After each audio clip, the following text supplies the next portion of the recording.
జై శ్రీరామ్.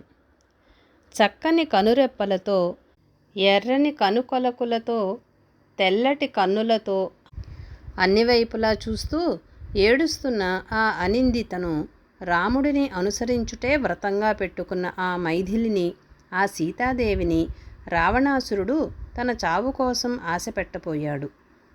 జీవాత్మ పరమాత్మ వైపుకు మొగ్గిందంటే అహంకారానికి చావే.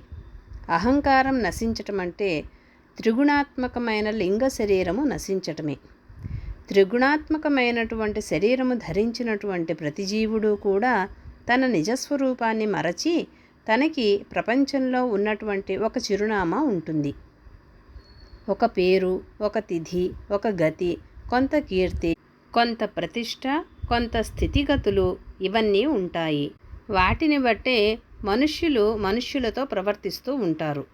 అంతకు మించినటువంటి సత్యము అందరూ ఆత్మస్వరూపులే అన్న భావము తత్వం ఎరిగిన వారికి మాత్రమే ఎప్పటికప్పుడు దర్శనమిస్తూ ప్రాపంచికమైనటువంటి కొలతలు లేక జీవిస్తూ ఉంటారు.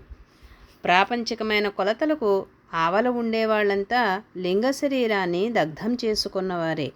అలా కాని వాళ్ళు ఎంత తెలిసిన వాళ్ళైనా అహంకారానికి లోబడినటువంటి వాళ్లే.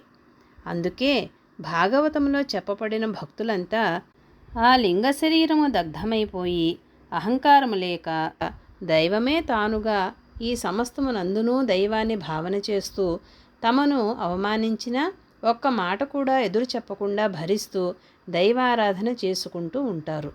వారే అంబరీషుడు, ప్రహ్లాదుడు, నారదుడు, శుకుడు, వ్యాసుడు.